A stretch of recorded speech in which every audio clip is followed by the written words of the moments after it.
We're still early. Ready? We're not 8 o'clock yet, though. Official timepiece says 59. I don't want to break the law. What is that? That's right.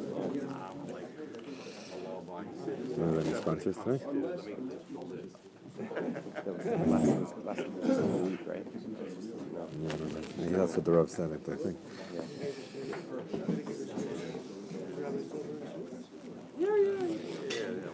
He sponsors the Kiddush and the Shalosh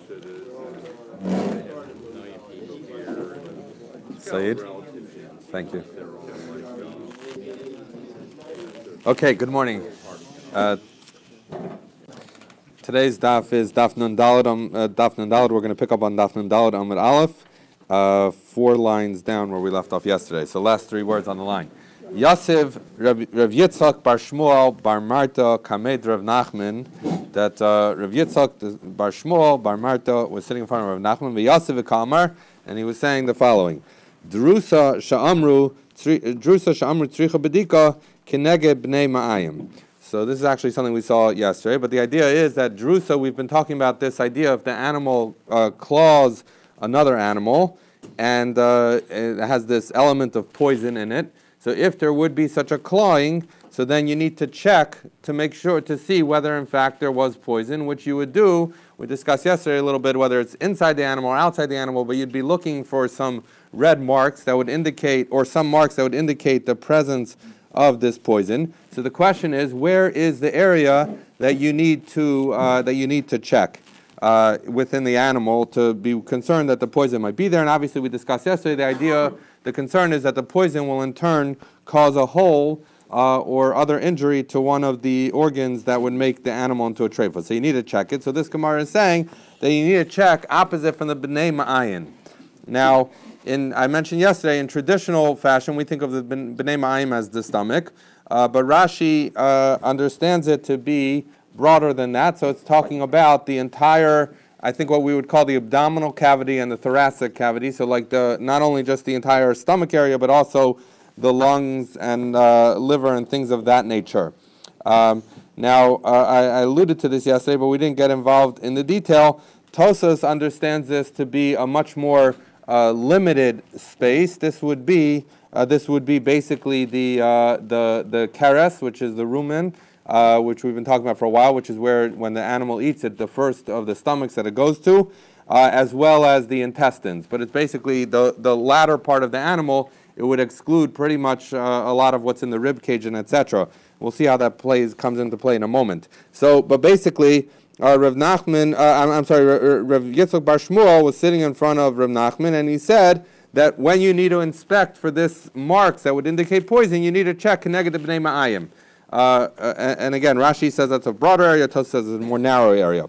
To which Rav Nachman said back, Halakim, by the name of God, Mari ba Rav Mikafa Viad Atma, that Rav would rule from a much larger expanse across the animal. So from the kafa, a kaf is generally a spoon or a bowl, ad atma, until the atma at least is easy. The atma is talking about the thigh, the back of the animal, and that's above where the legs of the animal are. So that's obviously where the thigh is. That's the back point, but it says from there till the kaf. So the Gemara says, my kafa. What does that mean when it says the kafa that Rav used to make them check all the way to the kaf? Ilema kafa di yadei. If you're telling me that it's the kaf, the spoon of the hand, which Rashi says, the hainu etzem rechava shel kasef. This is the wide bone of the shoulder. So basically, the shoulder bone and the shoulder blade is a fairly wide area. So we say Hainu Keneged, and I'll tell you in a second, we know it's wide. Hainu Keneged B'nei Ma'ayim. So that's, so the Gemara asks a question, if what you're telling me is from the thigh till the end of the shoulder blade, and we'll talk about in a second what end, so then the Gemara asks, Hainu Keneged B'nei Ma'ayim. That's the same as the B'nei Ma'ayim, as what we've been discussing. Now, according to Rashi, this is very easy to understand because it goes from the thigh all the way till the front edge of the shoulder blade, which is really including everything in there other than really the simanim. However, according to Tosos, who says that the bnei ma'ayim is really only a smaller area, that's the keres and the intestines, so then the question is, how is that the same, and how's bnei ma'ayim the same as going all the way to the shoulder blade? To which Tosos explains that the shoulder blade is a reference to the beginning of the shoulder blade. As Rashi referenced, it's a fairly wide bone, so it would go from the thigh to the beginning of the shoulder blade, and that would match Tosos' definition of bnei ma'ayim. According to Rashi, it's going from the thigh all the way to the front end of the shoulder blade, which covers the lungs and the liver and all of those things. So the Gemara is basically asking, however you define bnei ma'ayim, this seems to be from the thigh to the shoulder blade seems to be covering the same area. So what are you saying when you're saying Rav covered more ground? If the ground he covered is till the shoulder blade, it's the same as bnei ma'ayim. So the Gemara says, rather, when it says Rav went from the thigh all the way to the kaf, ela mikafa de mocha ad atma, that he went from the spoon, or in this case it probably is the bowl of the brain until the thigh. So what is this picking up? If you go as far as the brain of the animal, it's picking up really the simanim. So the idea was Rav was saying not only do you need to check the entire bnei ma'ayim, you also need to go as far as including the simanim. Now, obviously, according to Tosos, you would cover the same. At the end of the day, you're covering the same thing from the thigh all the way through to the edge of the brain. The difference is how far are you jumping. According to Tosos, you're jumping from a relatively small thing that Rav included a lot more, and according to Rashi, Rav included something more, which is to include the simanim. Now, the truth is, I believe that we had yesterday. We had Ilfa asked whether you need a drusa, you need to check for the simanim, and we said Rav Chanan bar Rava says that drusa shamar tzricha bedika connect beis hachol kulav afilu b'simanim, and also the simanim. So I think what we're quoting from Rav is actually, it seems to me to be consistent with what we said yesterday in the name of Rav Chanan bar Rava. But I'm sorry, it's actually so that seems to be consistent. Okay, so Kisalak Rav Chia bar Yosef. Rav Chia bar Yosef he left Bavel and he went up to Eretz Yisrael. Ashkechinu l'Rab Yochanan Reish Lakish v'Yasi v'Kamri. So he found Rav Yochanan and Reish Lakish were sitting there and discussing this topic, and they were saying, Drusa sha'amru tzricha bedika keneged bnei ma'ayim. He said that when you have an animal that was swiped or clawed, that you need to check opposite from the bnei ma'ayim, however you want to understand that, but obviously less than the amount that Rav said you need to cover. So Amar Lahu, so Rav Chia bar Yosef had just come from Bavel, and he said to them, Ho'elakim, by the name of Hashem, or by God, Maru bar Rav, mikafa v'aratma. He said, Rav said, all the way from the kaf until the thigh, which goes from the thigh all the way till the edge of the brain, which includes even the simanim. So why are you saying that you only have to check the bnei ma'ayim? So Amar le Reish Lakish, so Reish Lakish said to Rav Chia bar Yosef, he says, Manu Rav v'lo yadanalei. I'm hearing all about this Rav guy. I don't know him. You're quoting me, Rav. Who is he? Rav Yochanan. So Rav Yochanan said to Reish Lakish, not Rav Chia bar Yosef. Rav Yochanan said to Reish Lakish, V'lenihir leila osa Talmud. Don't you remember that Talmud? Sheshimesh is Rebbe Rabbah, who served Rebbe, the great one, which I guess is a reference from Yehuda Nasi, Reb Chia and Reb Chia, that he was this Talmud that served them. And by God, Kol Oson Shanim Sheshimesh also Talmud b'yeshiva Anisha Mashli b'amida that I was standing. So Rav Yochanan said, don't you remember him? He was the one that used to serve Rebbe and Reb Chia, and that all those years that he was a Talmud in the yeshiva, Rav Yochanan, would be standing, and he, Rav, would be sitting. As Rashi explains, that basically this takes backbenching to a new level. You have the sitters, you have the people in the back, and then the people who are even further back or less,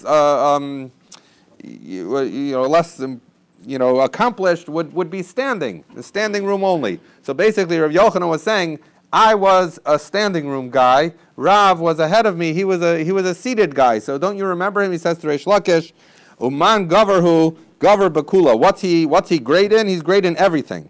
Rashi says, this Rabbi Silver would have fun with, but the Litvak of me doesn't, says, B'Torah v'Chasidus. That was his, he was an expert in Torah and Chasidus. But in any event, so he's saying, don't you remember Rav, this great Rav? Miyad Pasach Reish Lakish, immediately Reish Lakish remembered, and he opened, and he said, V'amar, and he said, Baram, for certain, Zachar oso ha'ish l'tov, I remember that person, Rav, for good, because Rav, in case it's not evident, had been living in Eretz Yisrael, and then he went to Bavel. So they were referencing back that they remembered him from his earlier days in Eretz Yisrael. And how did Reish Lakish remember him? He says he was the one, Sha'amru Shmuel Mipiv, that they said a saying in his name, that what? Shemuta ushechuta ksheira. So he says that if you find an animal that the esophagus, that the veshet is both dislodged from the jaw where it's put, and it's also shechted, that animal is kosher. So now the real question is as follows: if the esophagus is disconnected from the jaw, it's for sure, it's either a treifa or it's a nevela, but it's for sure no good. It's not kosher. So the question here is as follows. If you come and you find, after you shecht the animal, that it's shechted, meaning that the esophagus is cut like regular shechita, but it was also disconnected from the jaw. So the question you're asking yourself is, was it disconnected before the shechita, in which case it would be not kosher, or did it become dislodged from the jaw sometime after shechita, in which case the shechita was valid, and then subsequently if you have a shechted animal whose esophagus that's disconnected, it's not a problem. So Rav paskined that if you have both a dislodged and a shechted veshet, then obviously it's kosher. Why?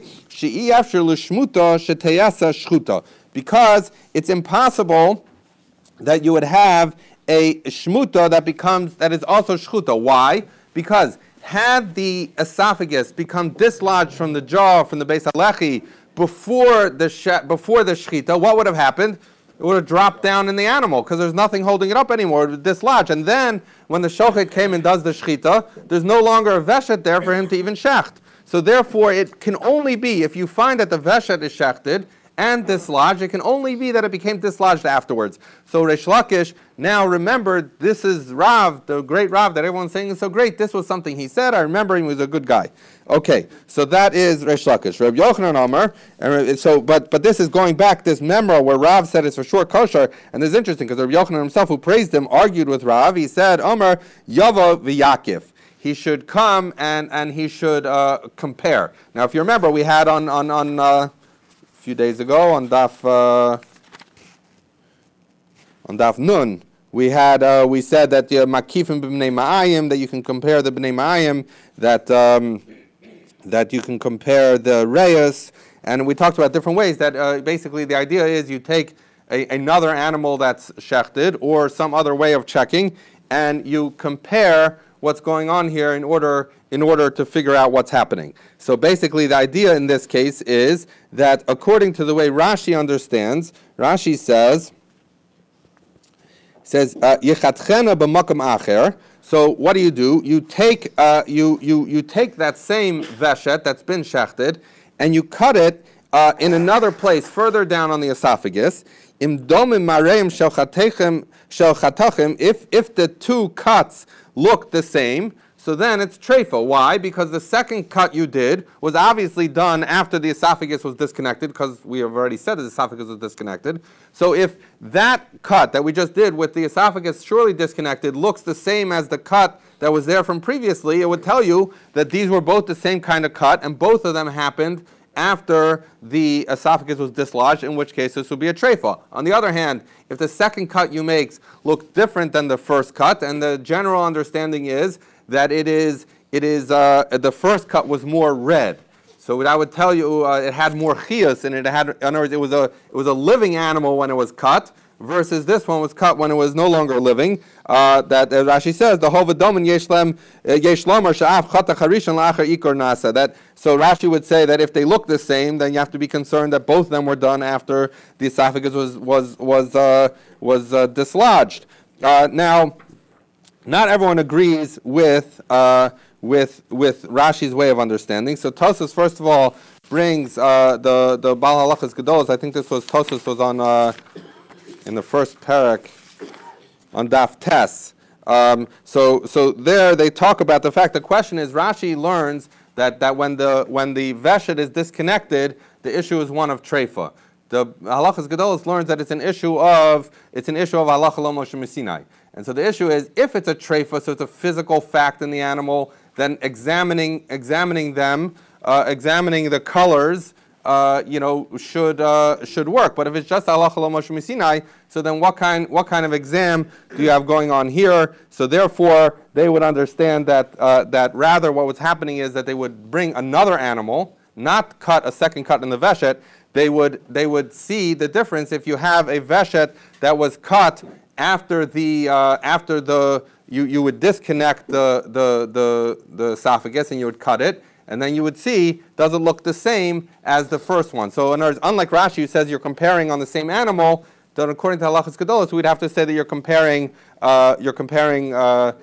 across two animals. Now this obviously raises the issue which the Rishonim ask on this halachas gedolos that we learned before when we were talking about chulya, about the vertebrae. It doesn't work to compare from sometimes from one to another, much less to another animal. So how do you compare? So they answer that really the halachas gedolos, if this is what we're saying, the comparison, that really they agrees with Rav's basic halacha that you just check that is there a shechted veshet, and obviously the veshet was there, just he wants this added element of doing that comparison. The Ran brings down also something a little bit different. So we've been saying generally that what you're comparing is the appearance of the veshet when it's been cut. The Ran would say, yes, we're looking at the appearance, but not how red it is. Rather, the Ran says what we're looking at is how straight is the cut. Why?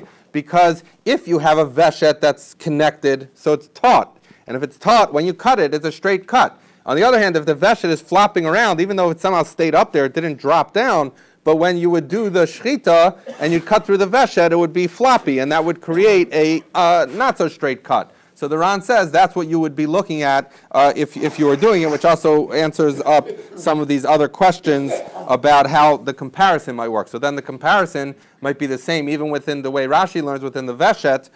You could say that you just make a cut further down and you make a floppy cut, and look, does it compare to a straight cut that was the first one? Okay, so in any event, all of this was brought really just to remind Reish Lakish about Rav's halacha. One more thing related to this, Amar Rav Nachman, Lo shanu elo shelo tafas bisimanim.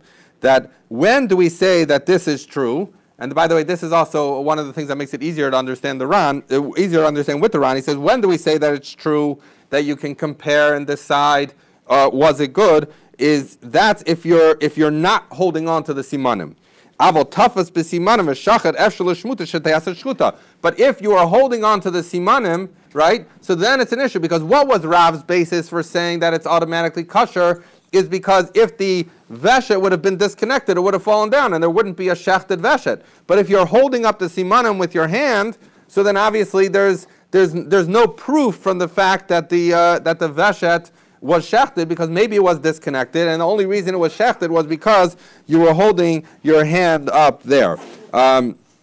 So there's the Rishonim, the Rambam, the Rash, but they all talk about different ways, or from them you see different ways of understanding whether Rav Nachman was coming to argue on Rav Yochanan or he was coming to clarify Rav Yochanan's position. But in any event, all of this was to remind Rav Yochanan, reminding Reish Lakish who he was. Reish Lakish remembered this memra, so therefore he brought it down. Okay, we're almost finished with this Mishnah that we started Elu Trefus. So the end of the Mishnah said Zeh Klal. Then basically at the end of on Membeis, at the end of the Mishnah, we summed it all up by saying Zeh Klal, that anything Kol she'en kamo chaya trefa, that anything that like this can't live, that's a trefa, right? So there's kind of we listed a bunch of things that they can't live with, and then we said at the end a general rule. So we know that when you say a zeh klal at the end, it's coming to add something. So ask the Gemara, zeh klal lasuye mai, what's it coming to include? So we say lasuye shav shmaitza, it's coming to include the 7 shmaitzas are saying. So what is this? So that if you remember on Daf Membeis, we had a series of Amorayim who said things that they thought were also we referenced the Shev Shmaisa. You had Rav Masna,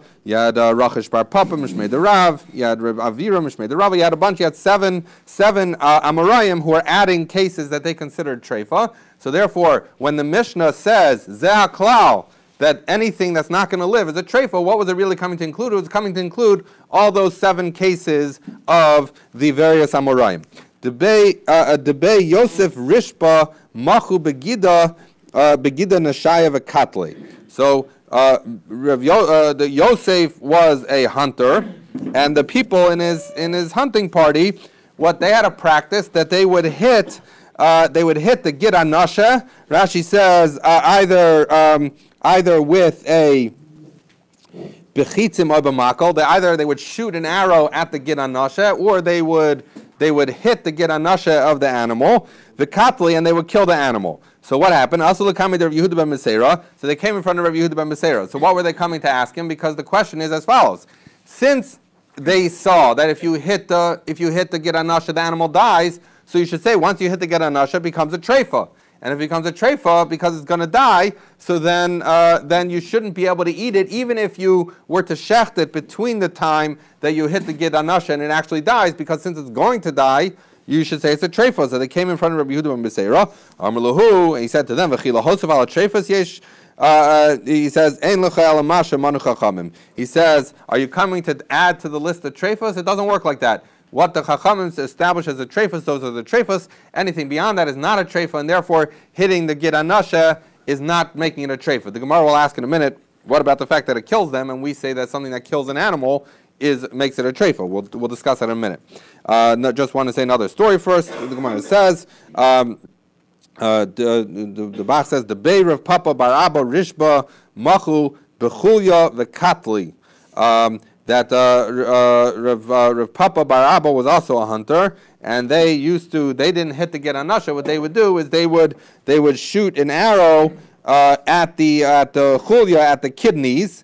Rashi says, "Makin b'cheitz hachaya b'chulyasei milmala u'mechamna sheina kates nichnas v'yaredes lamata min haklayis l'chol." So basically, they would shoot an arrow at the kidneys, and Rashi's pointing out they have to be very careful to get it at the top of the kidneys, because otherwise, if they weren't careful, they would cause a piercing in the Beis HaCholah, which would in turn make it a treifa for a different reason. But the kidneys itself, if the kidneys where the kidneys are basically right beneath the sedra, right beneath the spine, just past where the ribs are, where the tzalos are. That's where all the way at the top is where the kidneys were. So the idea is they would shoot an arrow at the kidneys. That would be a way of killing the animal without causing it to become to pierce the abdominal cavity, which would make it a chalal. But in any event, what do you see? You see that when they would shoot a kidney, that the kidney would die. So they wanted to know, maybe this makes it a treifa. Why did they have to bother with that if they weren't shafted it anyway? I mean, they're trying to No, that's what I said before. The question is, if they decided that sometime between the time it was shot and the time it actually died, they wanted to shecht it and eat it. That's what Rashi says in Rashi Asu L'Kame. He says, Lishol im yishchatua acher amake mahu, that if they were to shecht it after the makkah but before it died. Yeah. So and obviously, if that were to make it a treifa, they would want to shecht. In other words, if we make it a treifa, it wouldn't help to shecht. But they wanted to know, could they shecht at that point if they wanted to actually eat the animal, as opposed to whatever else they might do with it if it wasn't shechted. Okay, so also coming to Reb Abba, they came in front of Reb Abba. Amar Lahu, he said to them, "V'chila hosef ala treifas yesh, ein lechel masha manu chachamim." He says, "You think you can come and add to the treifas? You can't. Only what the chachamim establish as the treifas." Now, this, by the way, is an issue. Generally, regardless of what modern science tells us, we don't add treifas, and nor do we subtract treifas. If our science develops that we see something different, we still go with the original list that were there. But in any event, ask the Gemara, so he said, but 1 second, why is it not a treifa? At the end of the day, if every time they would shoot the arrow at the kidney or they would hit the Gid Anasha, it would die. So it should be a treifa, because the Mishnah says, the aklal, anything that can't live is a treifa. So the Gemara says, Gemiri di badri lo samochaya, that we had a tradition that in those instances, if you would put on some kind of medicine, then in fact, it would not die. So for example, if you pierced the kidney, but then put on this medicine, or you hit the Gid Anasha and put on medicine, so then it will get better. So that tells you that a treifa, it's not just that it's going to die, but it's that it's going to die without the opportunity to fix it. This gets into an interesting question. It has to do with something we discussed we learned on Mem Gimel, which has to do with the question of whether a scab covering over something can heal it. So so that gets into this question of whether there's a concept of healing, and that's why partially we learn why the reason a scab doesn't work is because it's not going to stay on. But in theory, but not everyone agrees with that. But in theory, you would have the question otherwise, as if a scab can actually heal it. Don't you see that you can heal a treifa? But that's part of a broader sugya. We're not going to get into it now. It says the Mishnah, the elu ksheros bebehema. So we started the parak by saying elu treifas. These are things that make an animal treifa, and we're saying these are things that don't make an animal treifa. So what are those? Nikva hagargeres, oshenistika.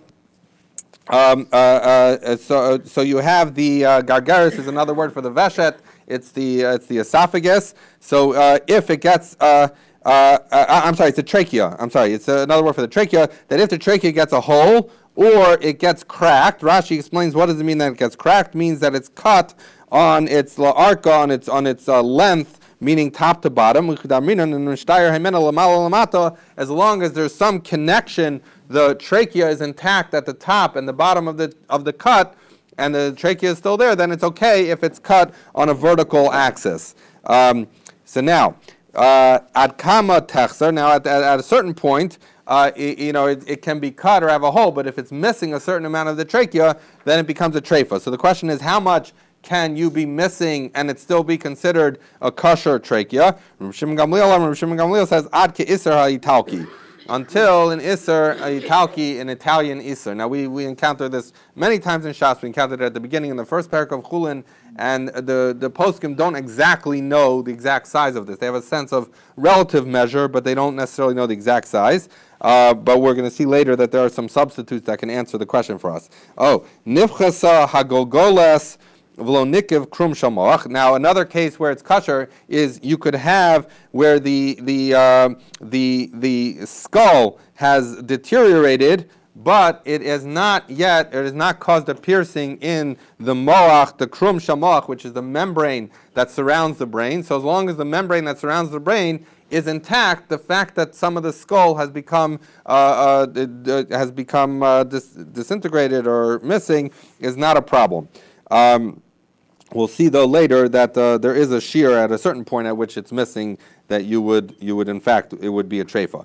Nikav halev v'lo beis chalalo. If you have a heart, and we had the opposite case that we learned before, that this is talking about if there's a piercing in the heart, but it doesn't go to the base chalalo, which is its cavity. What's this? Presumably a reference to the two ventricles. So you had something that went in, but it didn't reach all the way to the interior. That's not a treifa. Nishbra sedra v'lo nifsak achut shela. If you have the bones of the spine have been broken, but the spinal cord that's in it has not, that's not a treifa.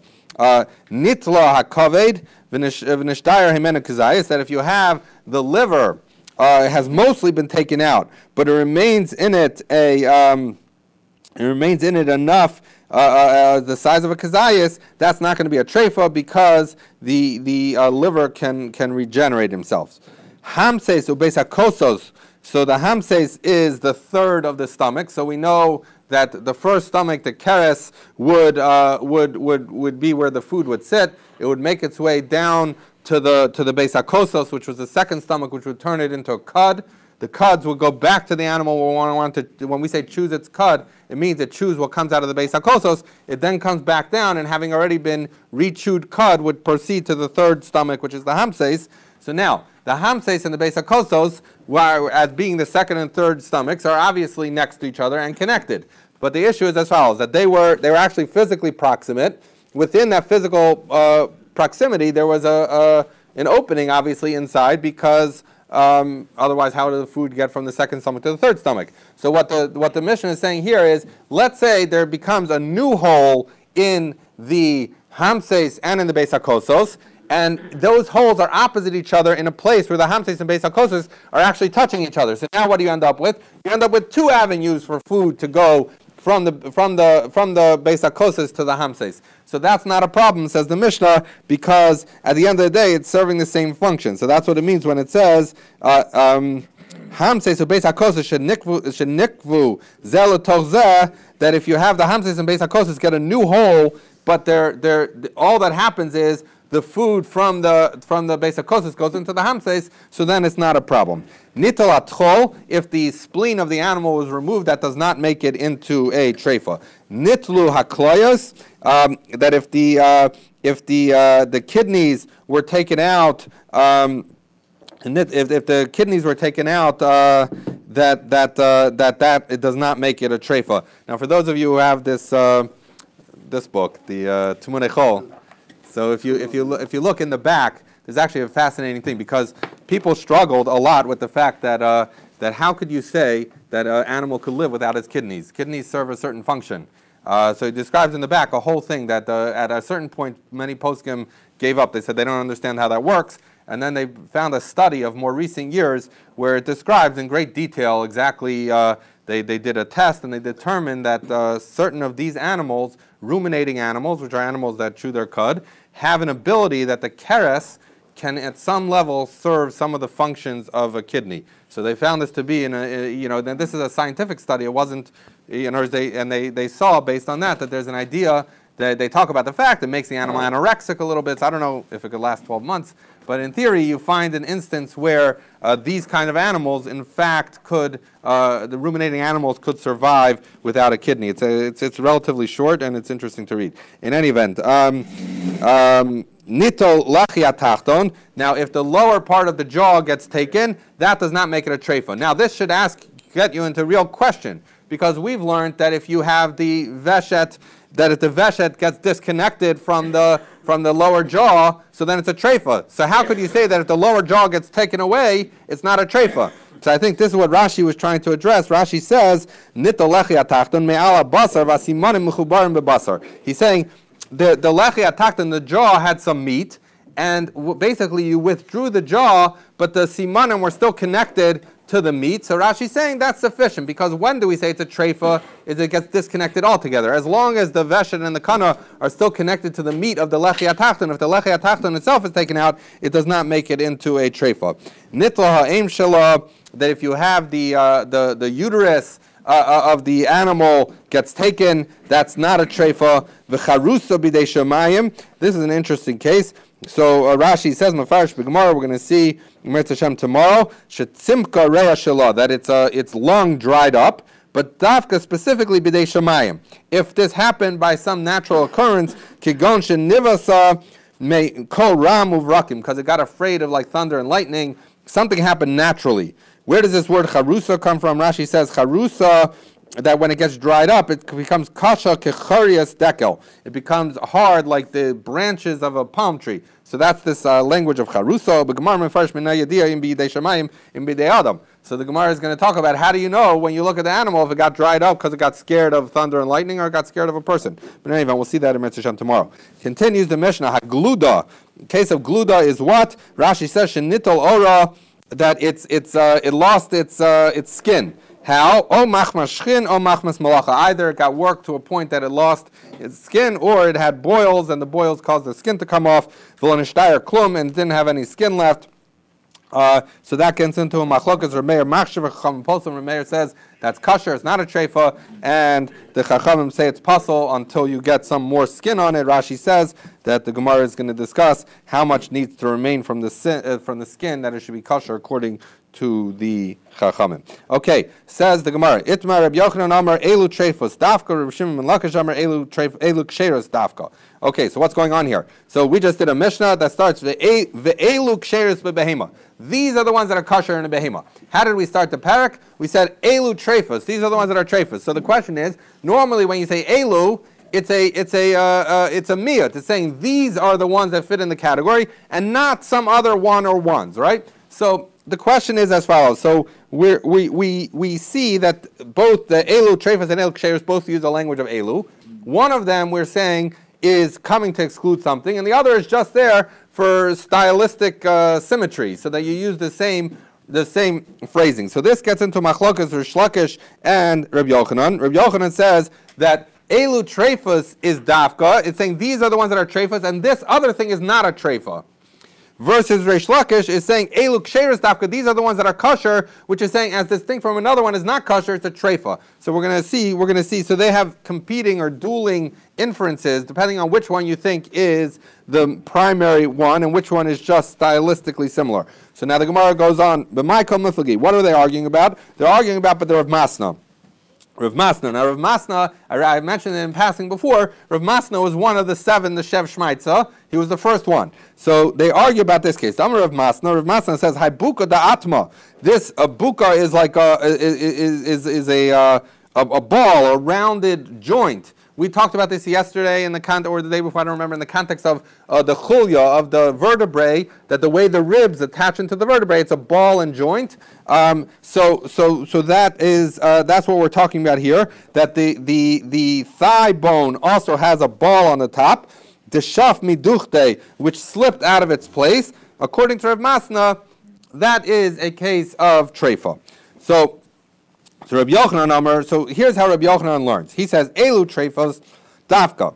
He says that when the first Mishnah is the primary one, and it was coming to say, Elu treifos, these are the treifos, and other ones are not treif. So Tana treifos for Tana zaklal. So which are the ones that are treifos? They are the ones that are expressly listed in the Mishnah, as well as the ones included by zaklal, which we just finished saying, were the Shev Shmaitza, were the 7 Amoraic statements. Now here's the issue. Included in the 7 statements is Rav Masna's halacha. So basically Rav Yochanan was saying as follows. When the Mishnah says Elu treifas, these are the treifas, saying these are the treifas and not others. And then it's coming, and which are these? These are the ones listed in the Mishnah plus the 7, and it's coming to exclude a different one that is kosher. Okay, so then what happens? V'chazil the Rav Masna the asya b'zeh klal. But when Rav Yochanan meant that included in the Mishnah is the Mishnah's things plus the Amoraic statements, he was only including 6 of the Amoraic statements. He did not include Rav Masna. Why? And because, we're going to see in a minute, but he saw that V'chazil Rav Masna, the Asi b'zeh klal, he was worried. People are going to say, Zeh klal doesn't tell you 6, 7, 8, 10. It's saying these are the ones that are included, the Amoraic statements. So he realized you might actually think there's 7. Really, there's only 6. So he says, why did he not like Rav Masna's halacha to say that it's a treifa? He says, my time, he says, why would you include it? The damyel in a tule. It's because it's similar to a case of where things get removed. What's the primary case of removal? In the Mishnah, we learned that if the liver gets removed, the animal's a treifa. So he's saying, you might say, just like a liver that gets removed is a case of, and we talked about before, there's 7 different types of issues with treifas. So in the tula, where something is taken out is one of them. So you might say, just like a liver that gets taken out is a problem of treifa, so too a thigh bone that slips out should also be a case of a treifa. So therefore, Tana, they learn Elu treifas Hanihu de tarfa hadar masna kshera. So he says, no, that's why I said Elu treifas. These are the treifas to tell you, even though you might think that Rav Masna should be included as a treifa, it's not. And Rav Masna's case is kosher. So therefore, according to Rav Yochanan, when the Mishnah lists its treifas, and then the Amoraim come and do it, he buys 6 out of 7.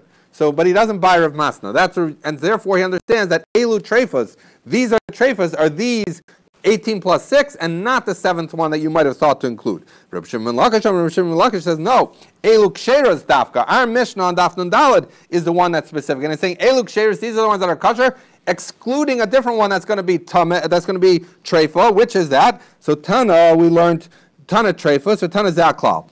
That we know that what are included according to Reish Lakish, the treifas listed in the first Mishnah on Mem Beis, and the zaklal, which adds the 7. And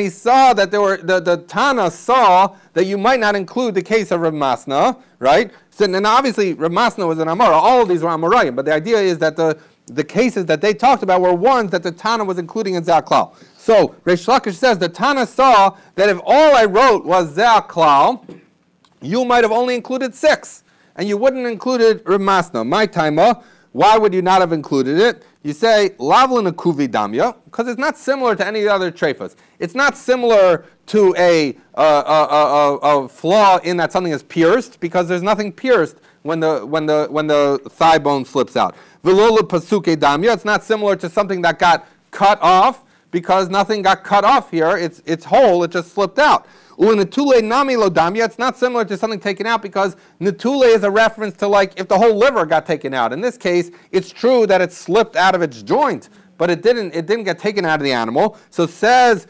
Reish Lakish, the Tana realized that people might think that Rav Masna's case of the thigh that slips out is not a case of treifa. So therefore, Tanu Eilu Ksheros, Hanihu Ksheros, Hadar Masna Treifa. So they said only these that are listed in the Mishnah on Daf Nun Daled are Ksheros, but the case of Rav Masna is actually a treifa. So it comes out. So they're each coming to exclude something. Reb Yochanan understood that the Elu treifas at the beginning of this parak was coming to exclude Rav Masna because Rav Masna, he held, is not a case of treifa, it's a case of kshera. Reish Lakish held the opposite. He said, our Mishnah said, Elu ksheris, these are the ones that are kosher, but not another one which is not kosher, it's a treifa. What's that? That's the case of Rav Masna, because he was say that's included in Zah Klal. You might have thought it's not similar. It is similar, and that's why our Tana felt the need to say Elu ksheris. Okay. Gufa. So now that we've been talking about Rav Masna, let's talk about Rav Masna's halacham. Rav Masna, Hai buka da atma the shaf miduch de treifa. Rav Masna says, as we've been discussing, that if the ball, the round part at the end of the bone slips out of its socket, then that's a treifa. Rava Amar Kshera. Rava argues on Rav Masna and says it's kosher. The ifsik nive treifa. However, if it is it's severed, the nive, it's nivim. What are those? Then it's treifa. So now the way Rashi learns nive is.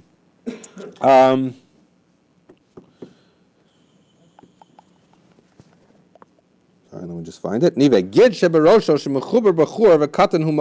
saying there's this little tendon or ligament, something that connects in the ball. You have the ball and you have the socket. In the ball, in the socket, there's a gid that attaches the round part to the actual socket. And the idea, Rashi says, is if it slips out, since it's a very small ligament or tendon or whatever it is, it's going to be sliced, and that's going to make it a treifa. The Rambam learns differently. He learns that there was on the outside there were the nivim that were like these fibrous things that connected the hip bone to the actual the socket to the ball. But in any case, whatever these nivim are, if those get torn, then it's in fact a treifa. The hilchas, what's the halacha? Ifsik namik shera adam is achla asachule. He says no. Even if it gets severed, that's not a problem. It's only a problem if it becomes spoiled. Misakel nirkav, it rots, says Rashi. So then that's indicative of a problem that creates a treifa. But if simply the ball and the socket lose their ligament or tendon, that does not make it a treifa. It's only if that ligament becomes rotten. Okay, so now we said ad kama techser. So we were talking about the fact that when we have a trachea, the trachea, we said, as long as it's just a pinprick or it's a vertical axis, that it's okay. We said, but at what point does it become a problem that it becomes a treifa if you're missing too much of the trachea? So Amar Ziri, so we said it's a isar italkia. Amar Ziri said atun you delomischame lechun shiura. That have never seen. Rashi says, I've never seen Shalori Isam Isar Italki Miyamechem. You've never seen in Italian Isar. So Shiure Bedinra Kordina. It is its shear is the dinner of Kardu. So Rashi says that is. That's something that he says also Hayumakirim, people would recognize that that this was Hare Ararat. Hare Ararat we know is where the Teva landed. It's somewhere in the very northeastern corner of Turkey, maybe in Armenia. Possibly I saw some discussion of whether this is the area that the Kurds occupy, but nowadays the Kurds go almost up to, they have a little piece in Armenia and they go up to the border, so I'm not sure if that's where it's the Kurdina is the Kurds or not, but in any event, it's somewhere roughly in that area of the world. So he says, Rashi says people were familiar with the dinner kordina. And so in case you weren't familiar with that, it says, Vahavi kipshita zutrasa, that it's like the small pshita that umishtakcha Beini Pshite de Pumpadisa. It says that these were the small coins of Pumpadisa. So if you didn't know what an Isra Italki looks like, then it looks like a dinar cordina, and if you didn't know what that looks like, it looks like a Pumpadisa coin, and if you don't know what that looks like, you're out of luck. But such it is. And I referenced before, the poskim actually don't know exactly the size of an Isra Italki, but presumably they knew some of these coins. Rav Chana Psara. Rav Chana was a Psara who's a money changer. Shulchan Haya, Rashi says, he had lots of coins in front of him. So he says, Ilo minoi avekai bar nafcha. That bar nafcha is a reference to Rabbi Yochanan. That Rabbi Yochanan was standing. I looked up, and Rabbi Yochanan was standing above me at my money changing table. Ubai minei dinra kordinoi l'shari beit trefisa. Why did Rabbi Yochanan come to his money changing table? He said, "Can I have a Kurdish coin or whatever, so that I could check a treifa?" Because we just finished saying that's the size that it needs to be. So Rabbi Yochanan was coming to get it. Ubari l'meika mikame, and I wanted to stand up in front of him. V'lo shavkini, he didn't let me. Amarli, he said to me, "Shev b'ni shev, sit, my son, sit. Don't stand up for me." Why? Because ein bali umnis rashayin lama b'nei talmidei chachamim b'shasha oskim b'melachtam. Because workers, when they're doing their work, are not allowed to stand up in front of a Talmud Chacham. So now, Rashi, the way Rashi understands this, is that we have to be talking about a guy who, in other words, because Rashi is very focused on the fact that he says he's not allowed to get up. Rabbi Yochanan told him, you're not allowed to get up. What kind of business? How are you not allowed to get up for a Talmud Chacham? So Rashi therefore understands that we have to be talking about someone who's working for someone else. Rashi describes that they used to have an arrangement. Someone would give him the coins and stuff and say, here, you go be the money changer, and we'll split the profits 50-50, right? So therefore, he's obligated, the way Rashi describes it, he has to be looking all the time for potential customers. And if he's busy standing up for a Talmud Chacham, then he's not going to be doing his job, and therefore he's not allowed to stand up for a Talmud Chacham. That's Rashi, the way Tosas understands it. Tosas says, well, he understands why Rashi says it. He says it's possible. He also brings proof that sometimes Eino Rashai, which Rashi understood to say you're not allowed to stand up, could also be that you don't have to stand up, right? So therefore, Tosas says it could be that even if you're your own guy, you're not working for someone else, you don't have to stand up. It's not your obligation to stand up. So now this gets into a whole interesting kinds of topics, but the Ran actually says a different reason why you shouldn't. He says even if you want to learn Ein Rasha, you're not allowed to. It could even be you're not allowed to if you're at your own table. Why? Because since other people might be working for someone else and they're not going to stand up, and you're the guy that's going to stand up for Talmud Chacham, you're going to make everyone else look bad. And in Memela, you're going to be Mevaza the Talmud Chacham. Why? Because you're going to stand up as if that's what you're supposed to do. The others who are working for someone else aren't able to stand up, and it's going to look like they're not being Mechabed the Talmud Chacham. So the Ran says that's why you can't do it. The Shulchan Aruch paskins like Tosas. He says, if you're your own guy, you can stand up. You don't have to. If you're not your own guy, you can't stand up. He doesn't bring the shita of the Ran. Now it's interesting. The Shach paskins by that a Talmud Chacham should try not to go in a room where everyone's going to have to stand up if he could avoid it, because you're being matriach people.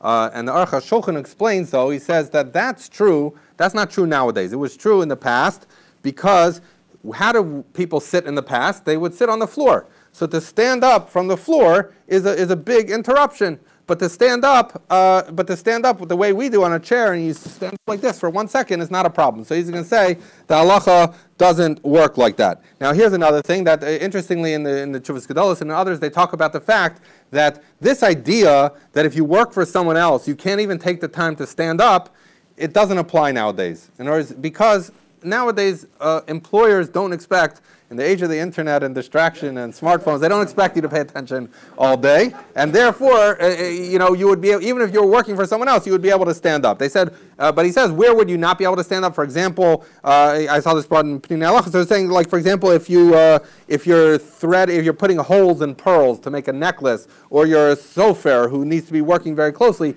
and then you're disrupting your whole work to stand up, that's a problem, and then you wouldn't be able to do it. But just to stand up, even if you're working for someone else, you can make these momentary disruptions, even if you're not relying on Aruch HaShulchan, and nowadays it's not a disruption to stand up. Okay, in any event, so now the Gemara says, V'lo, is it true that you can't stand up for Talmud Chacham while you're doing your work? V'hatanam, we learned in a Mishnah in Bikurim, which says, Kol bali umnias umdim mipneim v'shalom b'shlomim. So this is talking about the people who would come up to Eretz Yisrael who were bringing Bikurim, that all of the workers would stand up in front of them and they would ask them, how you doing? They would give them Shalom Aleichem, V'omrim lahem, and they would say to them, Achenu anshe makom ploni boyachem b'shalom, so-and-so who's coming from this town, welcome to come in peace. So Rabbi Yochanan says, so the question is, if you stand up for the people who are bringing the Bikurim, you should for sure stand up for a Talmud Chacham. To which Rabbi Yochanan says, no, not necessarily. Rabbi Yochanan, no, you should stand up in front of it only says you should stand up in front of the people bringing Bikurim. It doesn't say you should stand up in front of Talmidei Chachamim. So this is not a very good question. So Rabbi Yossi bar Oven, okay, so then if that's true, that it's specifically you stand up for the people who are bringing Bikurim, and you don't stand up for the people who are Talmidei Chachamim. So Ba'arei Kama Chaviva Mitzvah B'Shaita, that you see how important is a mitzvah in its right time. Shahari Mipneim Omdim Mipnei Talmidei Chachamim Ein Omdim. So you should see that how important is Bikurim and doing a mitzvah at the right time. I'm not sure if he's saying all mitzvahs or this mitzvah particularly. We'll see in a second the Rabbeinu Gershom. But he says. So he says, you see that this is a really special mitzvah. So the Gemara says, not necessarily. Mimai.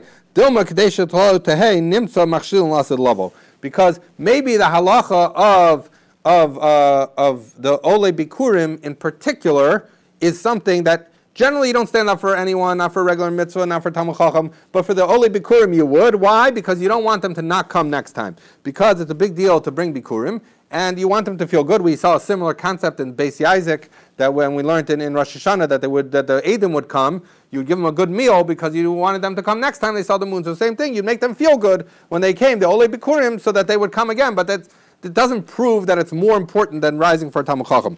So interesting thing, if you take a quick look at the Rabbeinu Gershom on the right, different Gemaras, different places, but he says you would stand up in front of these people. He says, Kolomar Amin Hasam Mesachas Tainas. So he says as follows, that the people who steal a pestle or cut ketzios, that all the kobali umnias undim mipneim v'sholim. He says that's the case that you should stand up in front of them. Umahen gonve ali. What's this case of the people who would steal the pestle, so to speak? So he says, Gaza Yeravam Rasha Shalay Shum Bar Adam Sheyelch Bikurim Liyushalayim. Then in the days of Yeravam, although the way he understands Yeravam is the one who actually did this, maybe it was just like Yeravam did it also, that they didn't want them to be Ola Regel. Well, so what would they do? They wanted to bring Bikurim. They would take a pestle, and they would take the Bikurim, the fresh fruits with it. And what would they do? On top of the fresh fruits, they would put like these figs. When he would get to the guards that Yeravam set up to say you couldn't go, so Amrin, where are you going? So Amrin, we're just going a little bit further. We're going to create these figs that they spread over the Bikurim. They said we have these figs because we're going to make it into fig cakes at the press. When they pass the guards, and they would take out the bikurim fruits, they would put them in baskets, and they would go on to Yerushalayim. The same thing happened with the woods that were needed for the mizbeach. They would make them into. They would take the wood and craft it into ladders.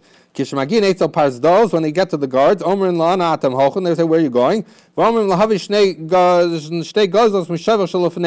We need this ladder because we're going to get the birds from the coop. So he says, so the Rabbinic Gershon is saying, why would we stand up in front of the people? It's because these were people who sacrificed to be able to do the mitzvah of Bikurim. So he says, but it's not so. It's only so that they shouldn't be machshel in the future. They're not more important than a Talmid Chacham, and you wouldn't give them kavod. In other words, the thought was, since they sacrificed so much, that they're more important than a Talmid Chacham. He says they're not. Just so they would come another time. And it's worth saying because the Gemara over there, if you remember in Tainus, says that this is Mekuyim, the pasuk Zecher Tzadik Levracha. If you talk about these people, as opposed to Yeravam, who's Shem Rishayim Yerkov. So we'll mention it. In any event, that's the Rabbinic Gershon's understanding. But we see that the reason you didn't stand up in front of them was specifically because you wanted them to come in the future. Amr Rav Nachman, Kesela Kiyeser Michesela, Chiiser Kiyeser Michiiser. So he says as follows, that we just learned that if you have a trachea, if it gets a hole the size of a sela, then it's a treifa. And similarly, you have the concept of an isar, you have you have in the case of as follows, you have a machlokas b'sham and beis Hillel, that is as follows. We talked about this yesterday, or the day before, I don't remember, in the context of the chulya, that we talked about the fact that whether Beis Hillel held that one chulya, one vertebra missing is enough, and Beis Shammai said it's two, and then they said it's also true by treifas. So if you remember, one was a chumrah, one was a kula, because by what we said over there is where Beis Shammai and Beis Hillel argued in that case is because they were saying Beis Shammai was machmer, because he said as soon as you're missing one chulya, then it's a treifa, and Beis Hillel said he had until two, so Beis Hillel was mekel. But then when you reverse it to be a treifa, so then you're saying according to Beis Hillel, you have a longer. It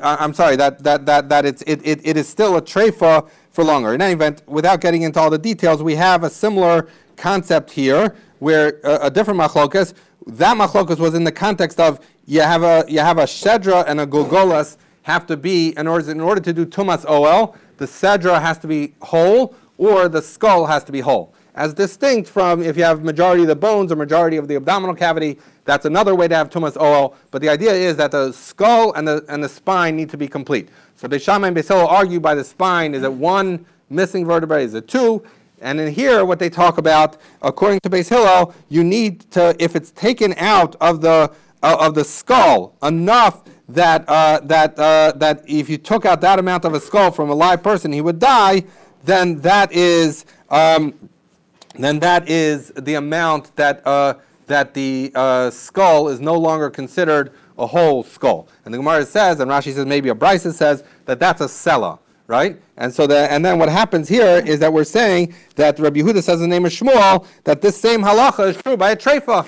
Right? We had the same thing. Rabbi Yehuda says in the name of Shmuel that these halachas that have to do with the golgolas or the sedra that tell you what makes it whole is the same thing that says what makes it into a treifa. Right? So therefore, we're saying as follows, that Rav Nachman is saying that when you have a shear of a sela in a trachea, or you have a shear of a isar in a skull, and you want to figure out, is it a treifa or not? So you have to figure out, does it have the size of an isar or a sela? So now we're going to say, so what he's basically saying is that if you have an isar in a trachea, that's as if you have something larger than an isar. So meaning, if you have precisely the size of an isar, then that's treifa. It's not kosher. And similarly, if you have precisely the size of that's if you have a sela, and if you have precisely the size of an isar missing from a skull, then that is going to make it into a treifa. So what do you see?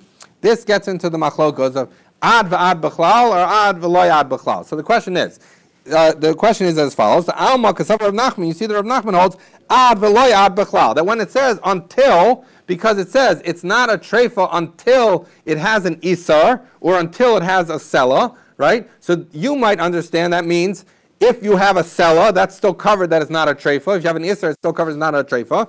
Or you can understand that it's until an isser or a sela, that once it hits an isser or a sela, it becomes treifa. So the question is, do you look at something, when you say something is until, do you look at it as ad va'ad b'chlal, meaning until this and including this, or do you look at it as until this and not including this? So the way Rav Nachman's learning, he's saying, if you have something that's exactly the size of a sela, or exactly the size of an isser, that's equivalent to being larger than a sela or larger than an isser. So he's saying exactly a sela or an isser is going to be a treifa. So therefore, that seems that Rav Nachman is saying ad v'lo ad b'chlal, that the isser and the sela are not included in the measure.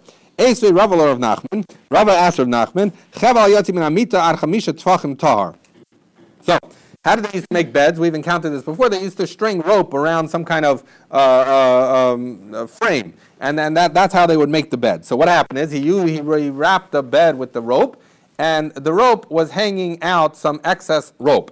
Now, rope is not makabel tuma because, as Rashi points out, you need taviv v'arig. It needs to be woven, and this is just twisted. So in any event, the idea is that rope is not makabel tuma, and here, if you have excess rope at the end, it's not helping the bed, so it's not part of the bed, and it's not big enough to do anything with it on its own. So therefore, it's tahar, right?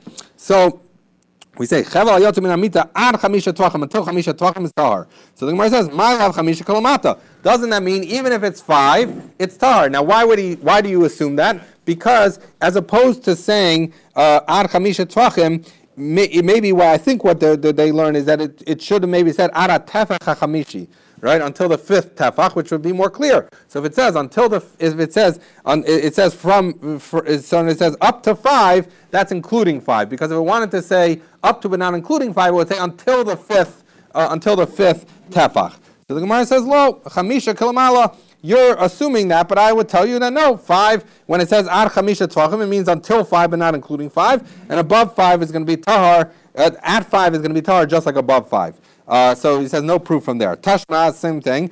The Mishnah continues, says, May hey v'yadasara tame. So now, if you had this long rope that was somewhere between 5 and 10 tvachim long, then it has a use. What's its use? Rashi points out that you have the Mishnah that tells you that zecher for the Karban Pesach, that you should take an animal and tie it to the end of your bed, even after Yetzias Mitzrayim, to remind you of Yetzias Mitzrayim. So now you see that this rope at the end of the bed has a function.